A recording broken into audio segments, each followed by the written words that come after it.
મને તો આ ભાવમાં ને કરમમાં ને એમાં મને કઈ ટપા નથી પડતા. હશે બધું સાચું, મને જાઉં સુધી મારા મગજમાં ન ઉતરતા હોય મારે શું વાત કરવી. ને કરમ બાપુ આપણે રામ રામ રામ કરી છે. લો સીતાજી રામ ને પૈણે આખી જિંદગી મારો દી ન હોઈ ગયો. શું કરમ હશે? કરમ ની વાત નહીં, મને ખબર નથી પડતી. એક આ ભાવ ની વાતો કરે, ઓલા ભાવમાં આમ ને ઓલા ભાવમાં આમ. કાલ ની ખબર નથી ને ભાવ ની હું ખોડ્યું આ મળ્યો એ સુધારી લો. તમારે જવાનું કેમ આવે? આવતા આવ્યા ક્યાં ભાવ માંથી કોઈને ખબર નથી. હું શું વાત કરો? ક્યાંથી આવ્યા છો? બધું આમ જ હાલે છે, કોઈને કઈ ખબર નથી. આ મળ્યા છે ને એ મોજ કરી લેવાની છે, બાકી કાંઈ છે નહીં. અને આ સંતોની બાબુ ભૂમિકા છે. સંતોના ભજનથી તમને અને મને જો આ મોજ આવતી હોય તો એ જેને બાપુ પોતે ભજન કર્યા છે ને કઈ મજા લૂંટી છે. આંકડા તો કોક વાર કાઢો. આજ આપણે દાદા મેકરણ ની વાત કરીએ, દાસી જીવન ની વાત કરીએ, જેઠીરામ ની વાત કરીએ, નરસિંહ મહેતા ની વાત કરીએ, તુલસીદાસ ની વાત કરીએ. હું ઈ કહેવા માંગુ છું કે ઈ મહાપુરુષોના નામ લ્યો જો આટલી મોજ આવે તો ઈવડા ઈ મહાપુરુષોએ કઈ મજા લૂંટી છે. આંકડા તો કાઢો. જેને પોતે પરફેક્ટ કરીને આપ્યું કે આનું આમ જ છે, પણ હવે આપણી આંખ ન ઉઘડી તેમાં સંતો શું કરે? અને આ બધા બાપુ ગાણા ગાય છે ને એમ નામ નથી ગાતા. એટલે જ મહાપુરુષોને લખવું પડ્યું. નથી મફતમાં મળતા, જેના મોલ ચૂકવવા પડતા, સંતને સંતપણા નથી. આ દુનિયા બાપુ આ સાધુ સંતોને પગે લાગે એમાં અમુક અમુક કપાતરના કટક્યા હોય ને એને ઈ લાગે નહીં, પણ ગમે નહીં. બીજા લાગતા હોય ન ગમે. એટલે એને ખબર જ નથી. સંતોને પગે લાગે છે ને એથી 4 ગણા તો સંતોને ગાળ્યું દે છે. ગાળ્યું તમને ન ખબર હોય તો હું તો બહુ સંતો, અને મને માણા બનાવ્યો હોય તો સંતો સાધુ એ બાકી બાપુ હારા હારા ને આપણે સલામ નથી મારી, હારા હારા ને ધોકાવી નાખ્યા. આપણે કોઈ દી પગે લાગ્યા જ નથી ક્યાંય. પગે લાગવાનું હોય મારા મા બાપ ને, દુનિયાને શું પગે લાગવાનું? સલામ નથી કરી કોઈ દી, અને કોઈની હારે અનૈતિક અન્યાય નથી કર્યો. કે કોઈ મેં ખટારો આગ્યો તો કોઈ બાજુ મેં મારી એક બાલિકો રાખી મારી લાઈફમાં કોઈ એમ કે દરબારે 100 રૂપિયાની ચોરી કરી દીધી મારી સાથીમાં ડામ દઈ દઉં. સિદ્ધાંત હોવો જોઈએ.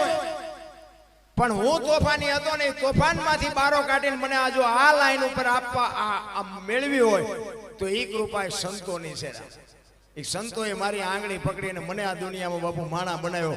અને આજ તમે બધા મને સાંભળો છો ને કે મારી કોઈ લાયકાત નથી કે હું આ સુધી પહોંચું અને હું બોલું ને તમે સાંભળો. એ વાતમાં માલ નથી. કારણ કે તમે નહીં, આખી દુનિયા હોશિયાર છે. આ અમે બોલી છે તમે બોલી નથી શકતા. કે રામ વનમાં ગયા હતા ને સીતાજી રાવણ લઈ ગયો ને હનુમાનજી અહીંયા ગયા ને રામ રાવણે મારીને આવતા રહ્યા. આ કોને નથી ખબર? બધાને ખબર છે,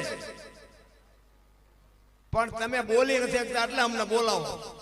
અમે બોલી શકી છે, નાક કાન ઘરે મૂકતા આવી છે એટલે બોલી શકી છે. કારણ કે અમે જે બોલાવી દો તેમ નથી બોલતા, તો અમે નાક કાન વગરના નહીં. એટલે જ બાપુ મહાપુરુષો કહે છે નથી મફતમાં મળતા, જેના મૂલ ચૂકવવા પડતા. બાપુ જે રબડ જેવા થઈ જાય ને, જેની કુણે પાવી જાય ને, કચ્છનો બારવટીયો જેસલ જાડેજો તમે જોવો તો ખરા, એને ભક્તિ લાગે. પણ ઈ એક સંતનો પ્રતાપ, એક ભજનનો પ્રતાપ. એટલા માટે જ મહાપુરુષો કહે છે મહેમાનોને માનવી ખવડાવીને ખાય, પછી દાદો મેકરને ભણે, એ મારો ઠાકર રાજી થાય.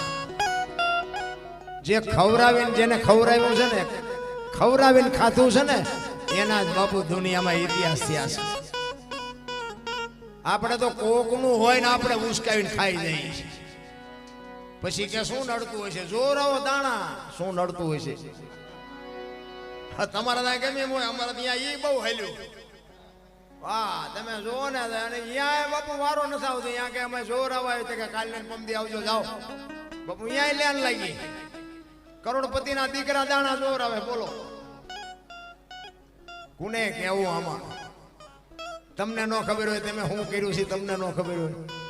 કર્મે લખ્યા કરતાર કોઈ દી સઠી ના સુકે નહીં. હુનર કરો 1000 આખરે આડા ફરે. કરમ કોઈ દી છોડે નહીં. પછી ભલે હોય ભગવાન પરાસીના પીપળે દેદી ભીલે લઈ લીધા પ્રાણ. બાપુ કરમની ગતિ છે ને હજી કોઈ સમજી જ નથી. વિચાર કરજો. એક તમને મહાભારતનો દાખલો આપું કે ભીષ્મ જેવો થઈ થાવીને થાશે આવો ત્રિકાળજ્ઞાની મહાપુરુષ ગંગાનો પુત્ર ભીષ્મ છેલ્લે બાળની પથારીમાં હું પડ્યો. ગંગા જેની માં હોય તરાવીને ધાનનો નીપજે કોડવીને માડું ન હોય જેળ જખરા નીપજે જેની જનેતા ઓથલ હોય હારી માં વગર બાપુ હું તો આ બેનોને હાથ જોડીને કહું કે તમે ધારો તો આજે ગોપીચંદ ને ભરતરી જેવા દીકરા થાય, ગંગા સતી પાનબાઈ જેવી દીકરીઓ થાય, પણ ઉદરમાં સંતાનનો વિકાસ થતો હોય ને અને જન્મ થયા પહેલા રામાયણ કે ભાગવત કે ગીતાના 5-5 પાના વાંચજો, જો આપને ટેકો દે એવું સંતાન ન થાય તો આપણે ભજન ગાવાનું બંધ કરી દઈએ. જરૂર આની છે. અરે સંસ્કાર જો બજારે મળતા હોત તો આ પૈસા વાળા આપણા હાટું કાંઈ નો વધવા દે. વહુ હારો ભેગા પાણી પૂરીયું ખાતા હોય ત્યાં પરજા જેવી થાય. ત્યાં શું ગોપીચંદ ને ભરતરી ની વાતો કરી, સજે શિવાજી મહારાજ ની શું વાતો કરી. અરે ફેશને મારા બાપ દી ઉઠાડી દીધો. ભલે હું તો બહેનોને કહું મારી વાતો ખોટી લાગજો માફ કરજો, પણ આ મારી બળતરા બોલે છે. સંસ્કૃતિ મારા રામ ખતમ થઈ જાય. તમે આ દુનિયામાં બાપુ જો તમે કયો ને તો હવાર સુધી દાખલા આપું, જ્યાં ધર્મ ધ્રુજી ગયો, પુરુષ નથી પૂગી ગયો, ત્યાં દેશની આબરૂ દીકરીઓ રાખી તમે કયો તો હવાર સુધી દાખલા તમને આપો. તમે જો મર્યાદા મૂકી દો તો હવે કાંઈ રે ને એક લખી લેજો, કાંઈ છે જ નહીં.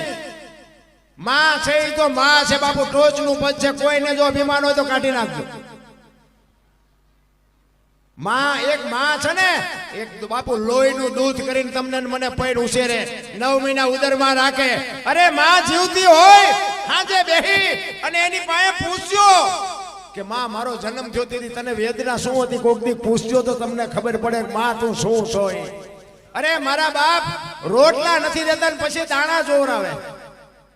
અરે કોઈ દી તમારું ગાડું નો હાલે ભલામણા.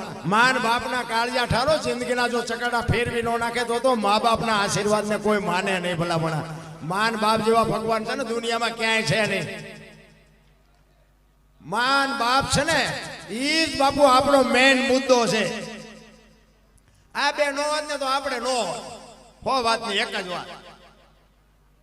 અત્યારની પ્રજા એમ જ કે તમને નો ખબર પડે, તમને નો ખબર પડે. એટલે નહોતી ખબર એટલે 100 વીઘા રાખી હતી, તું 10 વીઘાના ઉલાળિયા મીડો કરવા. અમને નથી ખબર, અમે બાવળિયા ઉગવા દીધા પણ વેચી નહીં. ન કે વેચી નાખ્યો તો બેટા મારા તું ટિફિન લઈ નો કારખાને સડી ગયો. અરે શું ભલામણા મા બાપે આપણા માટે કર્યું છે. દેહના કોથળા કરી નાખ્યા, કોથળા મારા છોકરા મારા છોકરા મારા છોકરા, અને છોકરા થયા બાપુ હવાડાના ડાટા કાઢે. અમુક અમુક ના છોકરા નથી ને એ કે હે ભગવાન એકાદો દે, હે ભગવાન એકાદો દે. સે ઈવડે એમ કે છે કે હે ભગવાન આના કરતા નો દીધું હોત તો સારું. આમાં શું સમજવું, ચા સંસ્કાર ગોતવા. અરે સમજાય એવું જ નથી. આ અમે ગમે આ ભજનના પ્રોગ્રામમાં જઈએ ને અમને ઘણા એમ કે અમને ઘણા એમ કે બાપુ હાલો અમારે ઘરે પગલા પાડવા, બાપુ અમારે ઘરે હાલો પગલા પાડવા. એટલે ભાઈ મેં કીધું સાધુ સંતોના પગલા હોય, અમારા પગલા ના ના બાપુ હાલો હાલો તમે હાલો. એટલે આપણે હાલો એમનું મન રાજી થાય એટલે આપણે જાય ને રાજી થાય. ઘરે જાય તો બૈરા શું કે ખબર છે, બાયરો પગલા પડશે પોતા કર્યા.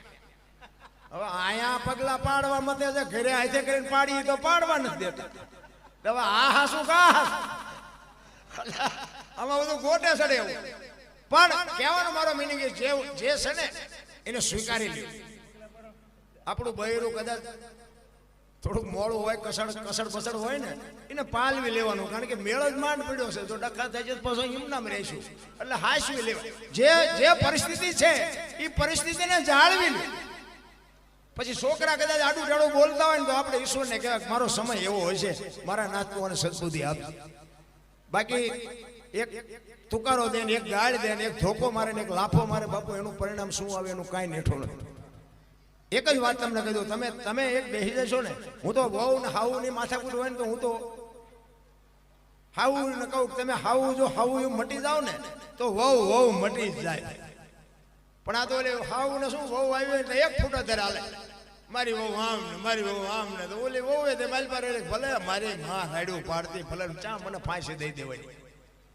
પણ એક દી વહુ મોડી ઉઠે અને જો એની હાહુ કામ કરી નાખે કે મારી વહુ આજ થાકી છે ભલે હુતી, અને એક દી બાપુ તમે કામ કરી નાખે ને એની હાહુ, અને સવારે જાગે એટલે એની હાથે શરમાઈ જાય આજ મારી બાએ કામ કરી નાખ્યું, કાલથી મોડું ઉઠાય નહીં બાપુ. જો હાહુ મટી જાય તો વહુ મટી જ જાય ભલા મને.